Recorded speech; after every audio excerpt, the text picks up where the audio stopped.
என்னப்பனே சங்கரா சம்போ மகாதேவா சர்வலோக சரண்யா ஜீவன் முக்தி மகானந்த சாட்சி பூதாய யோகினே மகாஸ்வாமி கனிஷ்டாய சிவாரியாய நமோஸ்துதே.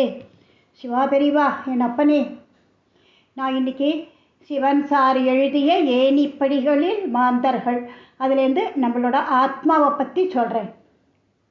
நான் இன்றைக்கி வீடியோ போடலை, ஆடியோ தான் போடுறேன். கேட்குறவா கேளுங்கோ. கொஞ்சம் பெரிய கதை, எத்தனை தான் கம்மி பண்ணினாலும் பண்ண முடியல. ஆத்மாவுக்கு அழிவுண்டு என்ற யூத மதம் ஹீனர், சாஸ்திரங்களை அறியாத மும்மதமும் ஹீனர், பிரபஞ்ச மாயையை அறியாத புத்த மதம் பாமரன், பசுவின் புனிதத்தை ஏற்காத மும்மதமும் பாமரன், சந்நியாசத்தின் பலனை ஓரளவு ஏற்பவன் சாது, ஆத்மா அழிவற்றது என்பான் சிறந்த விவேகி, ஆத்ம சஞ்சாரத்தை ஏற்று வந்தவர் தெய்வ விவேகி, வனப்பிரசதத்திலும் உயரக்கூடிய நிலை மகான், தனது வீரியத்தை மறைத்து வைத்திருப்பவர் துறவி. இப்போ ஆத்மா பேஜ் நம்பர் 532. சொப்னம். சொப்னங்கிறது பொதுவாக எல்லாருக்கும் வரும். சொப்பனம் வராதவா இருக்கவே முடியாது. நம்மளோட எண்ணங்களை பிரதிபலிக்கிறது, அவ்வளோதான். நம்மால் பார்க்கப்பட்ட அல்லது அறியப்பட்ட சில நிகழ்ச்சிகளை முன்னாடி பார்த்துருப்போம், இல்லை கேள்விப்பட்டிருப்போம். அந்த நிகழ்ச்சிகள் தான் நமக்கு சொப்பனமாக வருது. அதை சற்று மாறுபட்ட விதங்களிலும் நம் கனவுகளில் ஏற்றுக்கலாம். அன்றாட வாழ்க்கையில் நடக்கிறது பல வகைகளில் பார்க்குறோம். கனவுல பார்க்குறவாளை சில நேரத்தில் நேரடியாகவும் பார்க்கலாம்.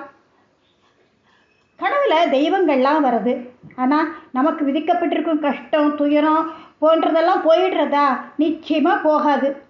செத்து போகிறவாள்லாம் திரும்பி வந்திருக்கா, அவளோட பேசின்னு இருக்கோம், அவளோட போகிறோம், அதெல்லாம் உண்மையா? இல்லை, அவளாம் பிழைச்சி வருதுங்கிறது இம்பாசிபிள் கிடையாது. நம்ம கண்டது ஒரு கனவு, அவ்வளோதான். நாம் சில நேரத்தில் ரொம்ப தரித்திரம் பிடிச்சவாளா திண்டாடுற மாதிரி, கஷ்டப்படுற மாதிரியும், சில நேரத்தில் குபேரனாக இருக்கிற மாதிரியும் இருக்கிறோம். ஆனால் அத்தகைய நிலையை நாம் ஏற்க நேரிடும் என்ற நிர்பந்தம் கிடையாது. ஒரு சில நேரத்தில் பார்த்தோம்னாக்க நம்ம பறந்து போகிற மாதிரி சொப்பனம் காண்றோம். ஆனால் ஜாகிரதத்தில் நம்மால் ஒரு அங்குலம் உயர்த்தல கூட அந்த இடத்துல இயங்க முடியாது.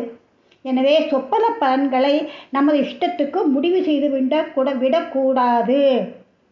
நாம் கனவுல பல்வேறு விதமான நிகழ்ச்சிகளையும் சம்பவங்களையும் பார்க்குறோம், அனுபவிக்கிறோம்.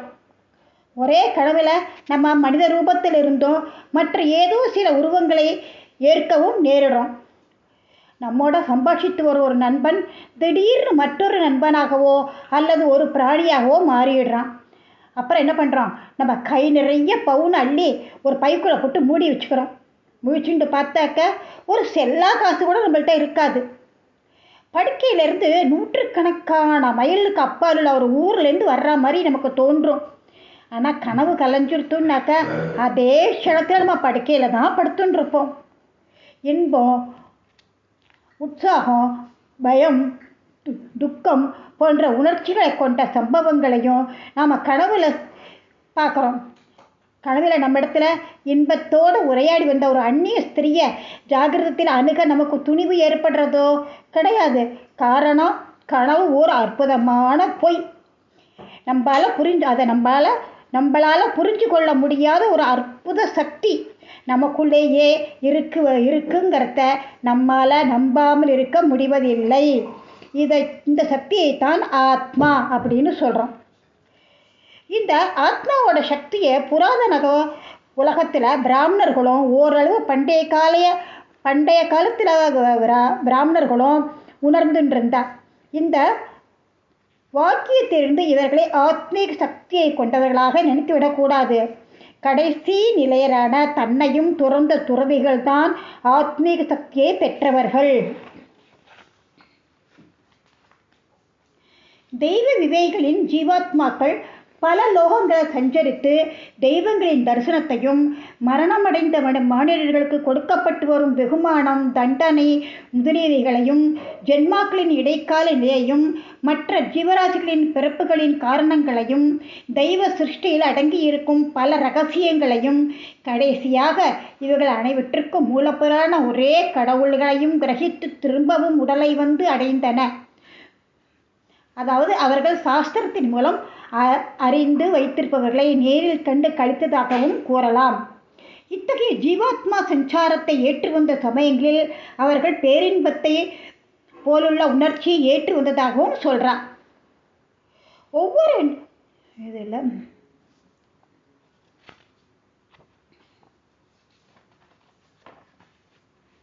ஆத்மா என்ற ஒரு சக்தி இருந்து வரதை நம்ம தெரிஞ்சுக்கிட்டோம். அந்த ஆத்மா இந்த பிரபஞ்சம் பூராவும் நிறைஞ்சிருக்கு. எல்லா இடத்துலையும் ஆத்மா இருக்குது. ஒவ்வொரு ஜீவராசியிலும் ஜீவாத்மா எங்கின்னு தான் இருக்குது. கனவையும் கனவில் தோன்றும் நிகழ்ச்சிகளையும் தெய்வங்கள் தோன்ற வைக்கின்றன. நமது ஜீவாத்மா புதிய உடல் ஒன்றை அமைத்து கொண்டு சொப்பன உலகில் விதவிதமான அனுபவங்களுக்கு நம்மை இலக்காகி வருகிறது. அதாவது படுக்கையில் இருக்கும் நமது பூத உடல் கனவில் சஞ்சரிப்பதில்லை என்பதை நாம் தெரிந்து கொண்டிருக்கிறோம். எனினும் கனவின் நிகழ்ச்சிகளை நமது பூத உள்ளுடன் நாம் அனுபவித்து வருவதாகத்தான் அந்த சமயத்தில் நமக்கு தோன்றுகிறது. ஆனால் இல்லை. குறிப்பாக இந்த விதமான இன்ப கனவுகளை காண வேண்டும் என்று நினைத்து படுத்திருந்தாலும் நம்மால் அந்த மாதிரி கனவுகள்லாம் வராது. விவேகிகளும் தங்களுடைய பிரச்சனைகளுக்கு கனவுகளின் மூலம் தீர்வு கண்டு வந்தார். பொதுவாக தெய்வ சாதுக்களுக்கோ, முக்கியமாக மகான்களுக்கோ உலக பிரச்சனைக்கும் வாழ்க்கை பிரச்சனைக்கும் இடம் கிடையாது. இப்போ ராமர் என்ன பண்ணினார்? தியாகராஜ சுவாமிகளின் கனவுல வந்தார். அவருடைய குறைகள் எல்லாம் தீர்த்து வச்சார். தியாகராஜ சுவாமிகள் தெய்வ சாதுவாக இருந்தார். அப்போ என்ன ஆச்சு? அவரோட அண்ணா என்ன பண்ணினா, அவரோட ராமரோட விக்கிரகங்கள் எல்லாம் கொண்டு போய் காவேரி ஆற்றில் போட்டுட்டார். இவருக்கு கிடைக்கல. ஒரு சில நாட்கள் கழித்து சுவாமிகளோட கனவுல ராமர் வந்தார். விக்கிரகங்கள் எங்கே இருக்குன்னு சொன்னார். அப்போ அவர் போய் எடுத்துன்னு வந்து மறுபடியும் பூஜை பண்ணினார். மாணிக்க வாசகர் தெய்வ சாதுவாக விளங்கினார். அதனால் அவருக்கு என்னாச்சு? கனவுல கிடைச்ச மாணிக்கம் நிஜமாகவே அவர் கையில் இருந்தது. அப்புறம் பட்டினத்தடிகள் கனவுல பேய் கரும்பை கொடுத்தார். திருவெற்றியூர் வரைக்கும் அதை தூக்கின்னு வந்தார். அது அவளுக்கெல்லாம் யார்? அவள தெய்வ சாதுக்கள். அதனால் அவளுக்கு முடியறது. இதெல்லாம் ஒரு புறம் இருக்கட்டும். நமது கனவு உலகத்தில் உடலும் கனவின் நிகழ்ச்சிகளும் ஒரு பொய் தோற்றம் என்பதை எல்லாரும் எல்லாருக்கும் தெரிஞ்சிருக்கு. அதாவது கனவை ஒரு மாயை என்பதை தெரிந்து கொள்ள வேண்டியது.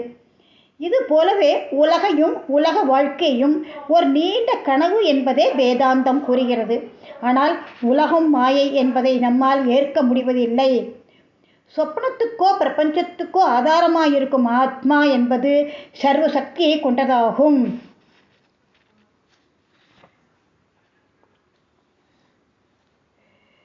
பரம்பொருள், கடவுள், பிரம்மம் போன்ற பதங்களையும் ஆத்மாவையே குறிப்பிடுவைகள். இதை தவிர ஜீவன் என்று ஒன்று இருக்கிறது. அந்த ஜீவன் என்பது மாயையாகும்.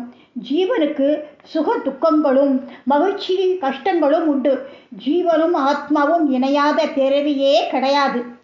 எனவே உலகில் பிறவி எடுக்கும் ராசிகள் அனைத்தும் ஜீவாத்மகளாகும். ஜீவன் என்ற மாயை ஆத்மாவை அண்டியவுடன் ஆத்மா உருவத்தை கற்பித்துக் கொள்கிறது.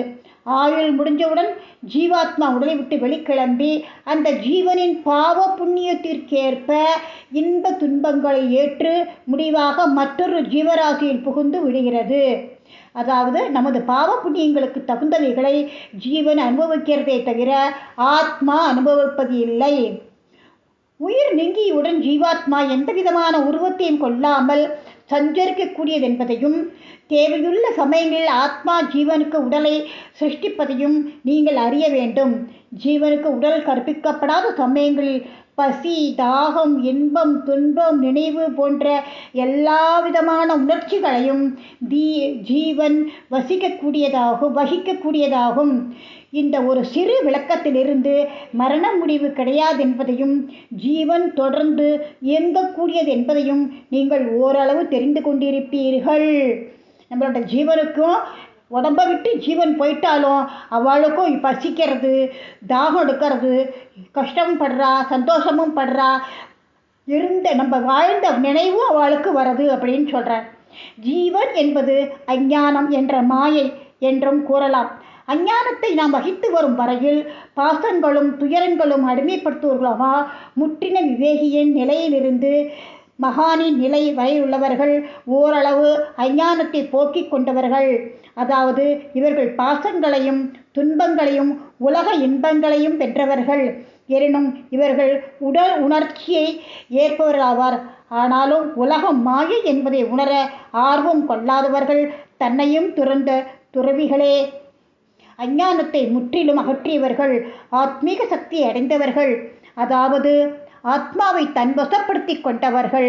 தனது உடல் உள்பட யாவற்றையும் மாயையாக உணர்பவர்கள். நன்றி, வணக்கம்.